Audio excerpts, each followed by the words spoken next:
Hello friends, welcome to my channel Pratibha tutorial.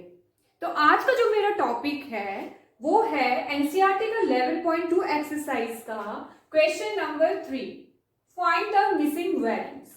तो इस तरीके से आपको क्वेश्चन 3 मिला हुआ है। अब हम इसमें से जो ये मिसिंग प्लेसेस हैं उनको हम फिल करेंगे। ठीक है, अगर आप ध्यान से इस चार्ट को देखो तो इसमें आपको गिवन क्या है, एरिया ऑफ ए पैलोग्राम। मतलब ये जो चार्ट है वो किस चीज से रिलेटेड है, वो है एरिया ऑफ ए पैलोग्राम से रिलेटेड। ठीक है, अब टिप क्या है कि हमने माइंड में पहले ही रख लेना है कि इस वाले फॉर्मूले में कौन कौन से फॉर्मूले और अप्लाई हो सकते हैं। ठीक है, सबसे पहले इसकी टिप है ये कि आपने माइंड में फॉर्मूला जरूर रखना है, क्वेश्चन तो आसानी से सॉल्व हो जाएंगे। ठीक है, अब जैसे कि इसमें आपने क्या कैलकुलेट करना है या किस फॉर्मूले का इसमें यूज हो सकता है वो हम यहां लिखेंगे। तो एरिया ऑफ ए पैलोग्राम आपको मैंने अपनी पिछली वीडियो में भी इनका डिटेल फॉर्मूला किस तरीके से लेना है, किस तरीके से वैल्यू अप्लाई करनी है, वो वीडियो मैंने बनाई है, प्लीज आप उसको भी जाके चेक कीजिए। ठीक है, तो एरिया ऑफ पैलोग्राम जो होता है वो होता है बेस मल्टीप्लाई बाय हाइट। ठीक है, दूसरी चीज आपने इसमें क्या याद रखनी है, ये तो आपका पहला फॉर्मूला है। दूसरा, अगर हमने बेस कैलकुलेट करना है तो हम क्या करेंगे, एरिया ऑफ ए पैलोग्राम को हम न्यूमरेटर लेंगे और उसके डिनोमिनेटर में क्या आ जाएगा, अगर बेस कैलकुलेट करना है तो यहां पे हाइट आ जाएगी।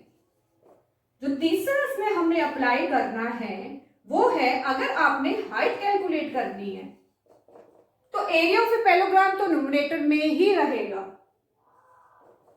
Area of a parallelogram divided by, अगर हाइट कैलकुलेट करनी है तो इस साइड आपकी बेस हो जाएगी। जब हमने ये तीनों फॉर्मूले ले लिए, अब हमारे माइंड में है कि हमने यही 3 फॉर्मूले अप्लाई करके ये मिसिंग वैल्यूज हमने फिल करनी है। तो हम एक एक करके केस लेते हैं। पहला केस में आपको गिवन क्या क्या है, आपको गिवन है बेस जो कि है 20 सेंटीमीटर, हाइट आपने कैलकुलेट करनी है और एरिया ऑफ ए पैलोग्राम आपको गिवन है, दिस इज गिवन, वो है 246 सेंटीमीटर स्क्वायर। तो ये वो पोर्शन है जो आपको ऑलरेडी गिवन है। तो आपने कैलकुलेट क्या करना है, आपने हाइट कैलकुलेट करनी है। ठीक है, अब हाइट के लिए मैंने कौन सा फॉर्मूला अप्लाई किया, यही फॉर्मूला हम अप्लाई करेंगे और इजी से आपका आंसर निकल जाएगा। पर पहले आपने मेन फॉर्मूला जरूर लिखना है। So area of a parallelogram is equal to base multiply by height. So हमें क्या कैलकुलेट करना है, हमें कैलकुलेट करना है हाइट। तो एरिया ऑफ ए पैलोग्राम हम रखेंगे न्यूमरेटर में डिवाइडेड बाय, क्योंकि यहां पे हाइट है तो हम यहां पे क्या लेंगे, हम यहां लेंगे base. So area of a parallelogram is 246 centimetre square divided by base आपको कितना गिवन है, 20 सेंटीमीटर। अब हम क्या करेंगे, अब हम इसको डिवाइड करेंगे। ठीक है, तो आफ्टर डिवाइडिंग, अगर मैं अब यहां पे डिवाइड करूंगी वो बहुत ही लंबा हो जाएगा, तो आफ्टर डिवाइडिंग जो इसका आंसर आएगा वो आएगा 12.3 सेंटीमीटर स्क्वायर। नहीं तो मैं आपको साइड पे कैलकुलेट करके भी बता देती हूँ किस तरीके से, ये आप स्क्रीनशॉट ले लेना। तो मैं, अगर आपको लगता है कि आपको डिवीजन में प्रॉब्लम है, चाहे आप इसको रिड्यूस कर लो लोएस्ट टर्म में आइदर, या तो फिर आप क्या करोगे, इसको डिवाइड कर लो, तो आप इजी से कोई भी मेथड अप्लाई कर सकते हो। अगर मैं अभी डिवाइड करूंगी तो लेंथी हो जाएगा। ठीक है, तो this is your 12.3 centimetre square, इसका आंसर आ जाएगा। अब हम लेंगे नेक्स्ट पार्ट। अब नेक्स्ट पार्ट आप देखिए, इसमें क्या क्या गिवन है। इस वाले में you have to calculate base, आपको यहां बेस कैलकुलेट करनी है। हाइट इज गिवन, हाइट कितनी है 50 सेंटीमीटर, और एरिया ऑफ ए पैरेललोग्राम जो है which is given already 154.5 centimetre square. ठीक है, ये आपको गिवन है। अगेन हम सेम फॉर्मूला अप्लाई करेंगे। बेस के लिए मैंने आपको बोला था कि अगर आपने बेस कैलकुलेट करनी है, न्यूमरेटर में आपका एरिया रहेगा पैरेललोग्राम का डिवाइडेड बाय आपका हाइट हो जाएगा। बस इसी पोजीशन को आपने चेंज करना है, आइदर बेस और हाइट।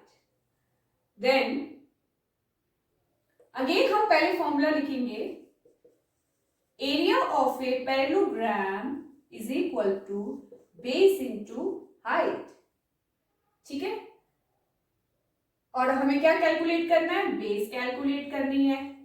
तो base is equal to area of a parallelogram divided by, आपकी आ जाएगा, क्योंकि यहां हमने बेस लिया तो यहां पे आ जाएगा हाइट। अब एरिया आपके पास है 154.5 सेंटीमीटर स्क्वायर, और आपकी हाइट जो है वो है 15 सेंटीमीटर।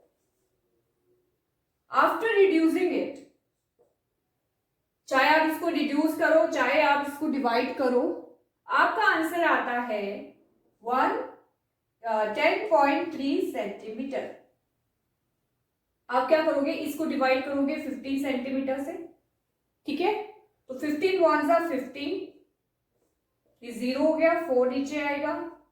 4 15 की टेबल में नहीं आता, इसको खत्म करने के लिए हम 0 लगाएंगे। देन हम दूसरा नंबर उतार सकते हैं, पहले डेसिमल ऊपर चला जाएगा, देन हम 5 को उतारेंगे। ठीक है, 3 सा 45 और आपका आंसर आ जाएगा 10.3 सेंटीमीटर। तो इस तरीके से आप इसको डिवाइड कर सकते हो। तो ये आपका आंसर 10.3 सेंटीमीटर आ जाएगा। तो हम नेक्स्ट केस लेंगे।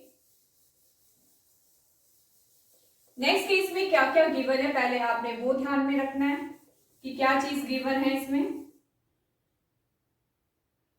सी पार्ट में आपके गिवन है कि base is not given, height जो है वो है 8.4 सेंटीमीटर, और जो आपका एरिया है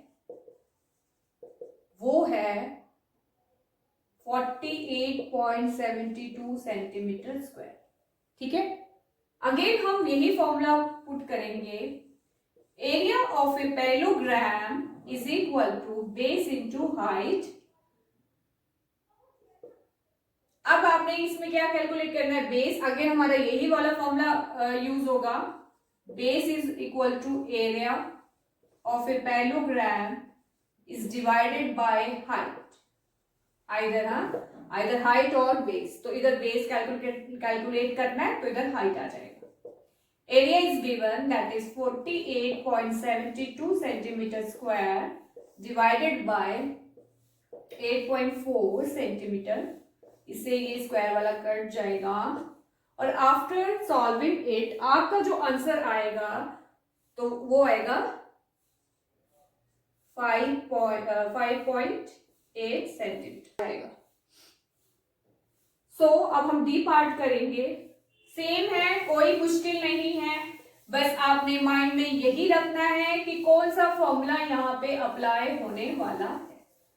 सो डी पार्ट में क्या गिवन है आपको बेस गिवन है विच इज 15.6 सेंटीमीटर, आपको हाइट कैलकुलेट करनी है, और area is given which is 16.38 centimetre square. Again हम क्या करेंगे, इसमें हाइट कैलकुलेट करनी है तो हम ये वाला फॉर्मूला अप्लाई करेंगे, height is equal to area of a parallelogram by base. ये फॉर्मूला लगेगा, area of a parallelogram is 16.38 centimetre square, और इसका बेस जो है वो है 15.6 सेंटीमीटर। इससे ये कटने के बाद आपका आंसर जो यहाँ पे आएगा वो होगा 1.05 सेंटीमीटर। ठीक है, क्लियर? सो आपका ये चार्ट सॉल्व हो चुका है। अगर आपको इसमें कोई प्रॉब्लम आती है तो प्लीज आप कमेंट सेक्शन में पूछिए। मेरे वीडियो को लाइक शेयर जरूर कीजिए और चैनल को सब्सक्राइब करना मत भूलिए। Thank you very much.